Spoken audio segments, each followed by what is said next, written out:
หลังจากสูตรแล้วสูตรแขนผูกแขนได้เรียบร้อยเนาะเพิ่นก็สิได้มาสมมาปูมายาขอบุญขอคุณพี่น้อยนี่มันทลายเลยขอบุญขอคุณน้ำปูน้ำยาคนน้ำมายาเป็นชาติบุญขอคุณล่างก็ไม่ยาก็ล่างไม่ยาคุณเด้แม่ยาหญ้าก็ปูนาบ้าทำเอาชิ้นให้ไปเอาสิโนกันให้เพิ่นแต่ว่าเพิ่มนะใครเคยใช้อย่าละก็นั่งดีให้เจ้าเอาเงินควร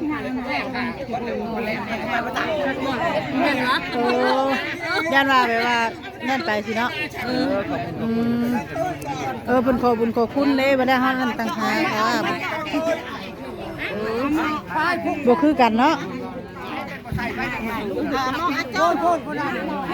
ใช่พ่ออะไรทำมาเยอะแล้วมั่วแล้วว่าไอ้มั่วแล้วก็มั่วใครมั่วแล้วใครให้ตรังโอ้ยเนี่ยเทวเอาเยี่ยมคือเนี่ยมั่วอะไรเนี่ยมั่วปัญญาใช่ป่ะใช่ป่ะใช่ป่ะต่อจะหาอะไรเยอะป่ะอายุพอน้ำมาเอาตัวน้องไปเย้าเพื่อจะเพื่อ3เพื่อ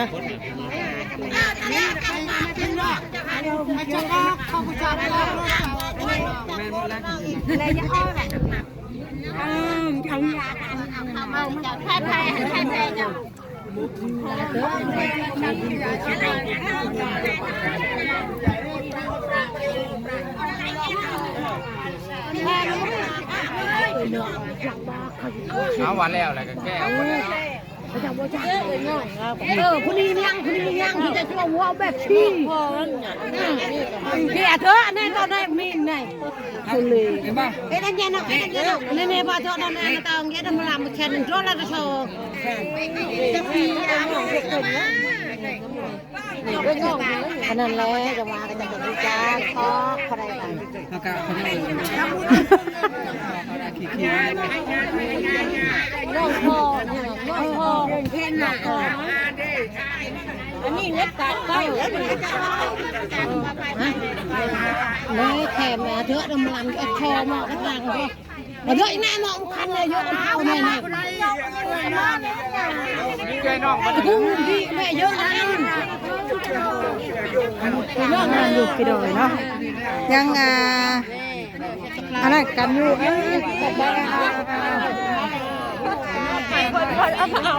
ดันทางเพิ่นดันทางปูทางหญ้าเพิ่นพี่น้องเอ้ยเนาะงับหมอกไก่ก้อนซะเอาบ่จักนี่แหละนั่งเบิ่งซื่อเนาะนั่งเบิ่งเลยค่ะนั่งใกล้แล้ว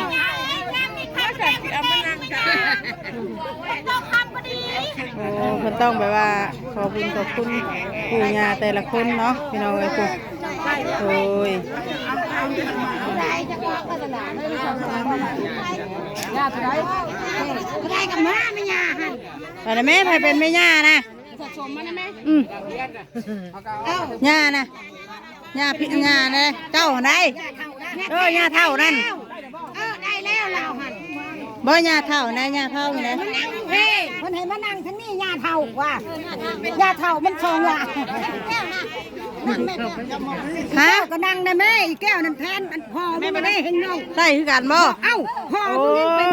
ไอ้เป็นลุงมาเป็นพี่ลุงไงแล้วอันนี้แทนพ่อแล้วจ้ะพ่อเชียร์กันยังมึงแล้ว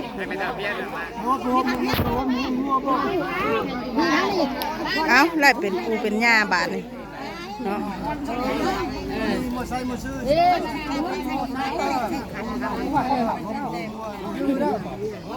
เด้ยาน่ะไปได้ไหมเอาย่าเท่าคนก่อนก็ไปใช่แล้วบ่จักย่าผมมาย่าตัวใดไปโลกผม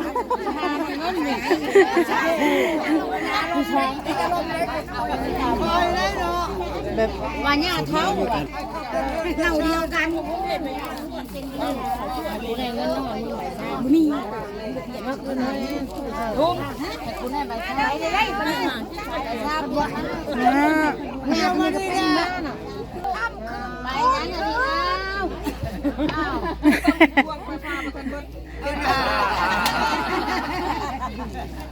ใช่บัดนี่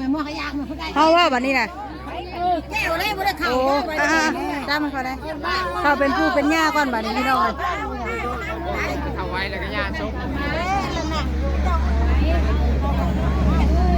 ให้พี่ก่อนพี่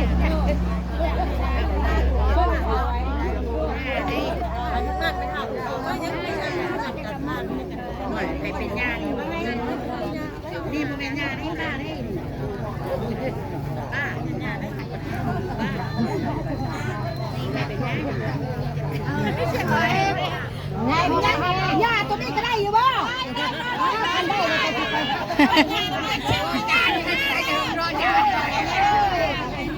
ย่านี่ได้คู่คนเพิ่นว่าเนาะเงินแล้วว่าน้ำเจ้านะโอ้ยจกออกมาอยู่ว่าบ่มีเงิน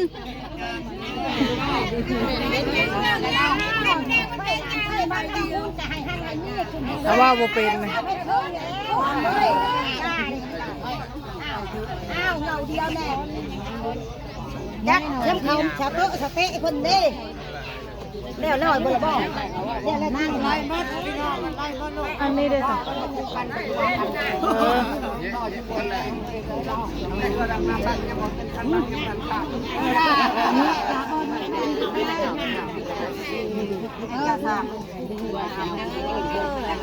พูดคือปัญญาเด้อพูดเข้าเด้อ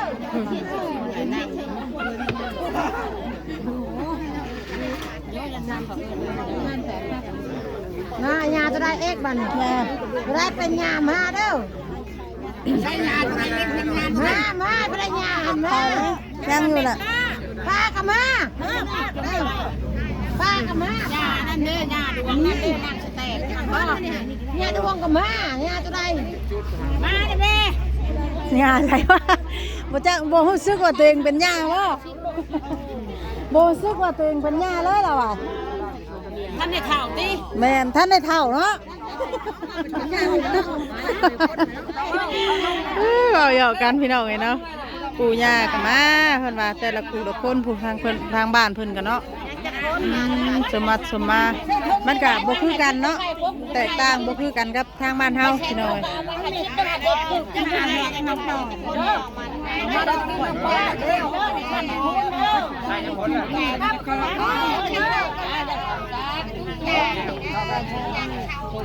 เดี๋ยวจะบอกแล้ว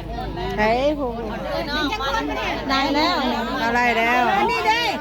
เชี่ยวแม่เชี่ยวเพิ่นได้อันนี้แม่เชี่ยวเพิ่นก็ได้แล้วว่าได้แล้วว่าสตุยังไม่ได้บ่ ได้แล้ว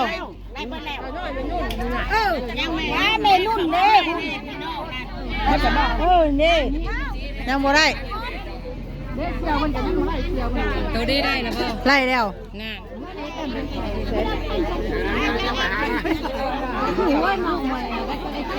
ะ ตัวนี้ยังนั่นได้เนาะ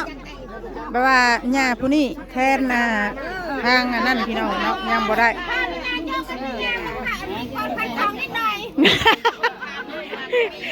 ยังคัดของอยู่เพิ่นว่า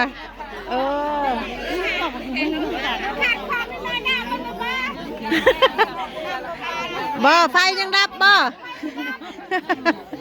ไฟมาบ่สะดวก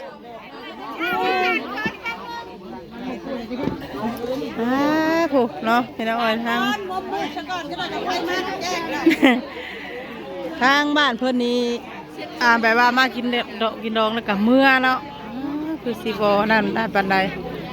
ไว้ได้ทางเพิ่นเนาะบ่คือทางบ้านเฮา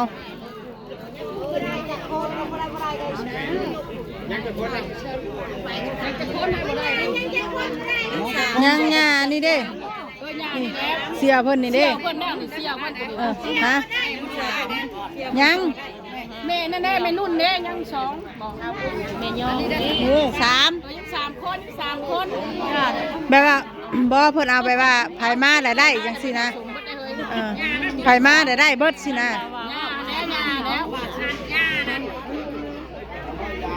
ญาตัวใดไล่แล้วสี่ยัง4 คน3 คนเนาะ4 1 2 3เนาะยัง3แบบฮีดเพิ่นนี่ไผมาไผได้นะเนาะเพิ่นบ่ได้แบบว่าอันนั้นพี่น้องเอ้ยโอ้ยสิอึดไปสั่งเด้เราว่าผู้อันนี้มาในกล่องนึงบ่มาปลายมันแล้วว่ะอันนี้นะเราว่ะ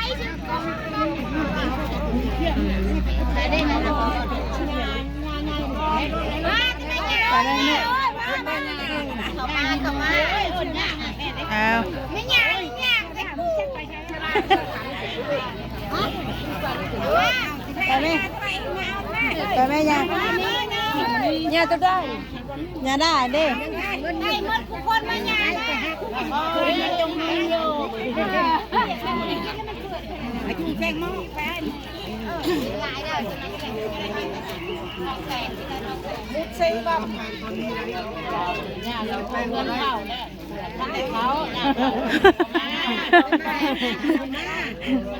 เจ็บแทงเงินเนี่ยเฮ้ยังแล้วชายขมอนชายเด้นะชายเผื่อมาก็เรื่องอาบน้ำพ่อปู่ต้องเกลือสีไทย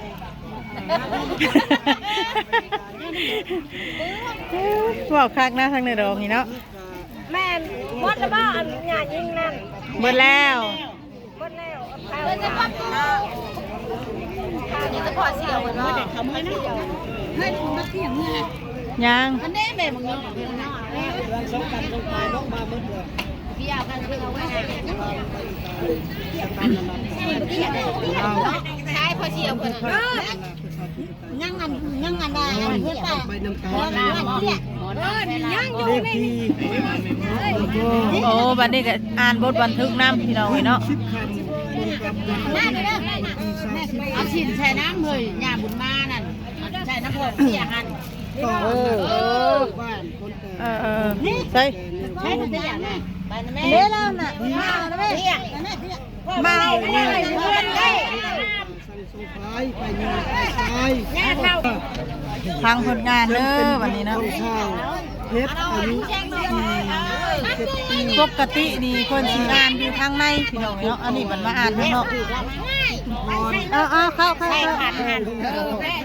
เจ้าทางเฮือนเงาเจ้าเด้ทางเมื่อทางไม่เท่าเจ้า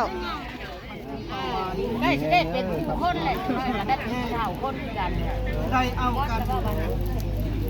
จังหวะแล้วลุงป่าแม่มีก็เมื่อไรเชี่ยวบนชายนะเชี่ยวบน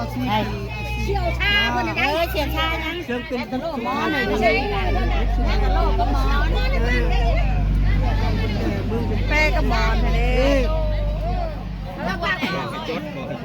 นั่นแหละคุณจะจดให้ไหมได้เชี่ยวตุ้ยเชี่ยวนั่นแหละคันจดมาแล้วมันสบายมันสบายจดยังไม่มีจดเองบ่คือกันเนาะทั้งบ่ทางบ้านห้าบัดมีแต่จดหนะมันแบบมันง่ายสินะจดบ้านเฮาบ่ได้มาบ่แบบว่าเฮามาสิเฮาจดเฮากะผู้มาเด้เฮาก็จดเฮาสิเด้เฮาจดเอาแต่เอื้อแต่น้องมาเด้มันก็นั่นอยู่แม่ว่าจดคนมาจากคนเนาะแม่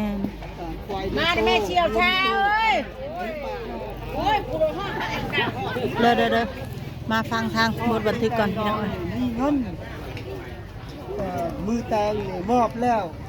10 ล้านกีบเนาะมือแตงนี่ว่าขึ้นไปว่า10 ล้านกีบขึ้นว่า10 ล้านกีบงัว1โตคำ2 สลึงนั่นว่า10 ล้านกีบงัว1โตคำ1 สลึงคำ2 สลึงส่วนยังข้ามเป็นเงิน15 ล้านกีบเนาะเป็น15 ล้านคือแต่งขึ้น10 ล้านเงินโตคำ2 สลึงวันนี้ยังข้าม15 ล้านกีบกับควาย1โตคำ2 สลึง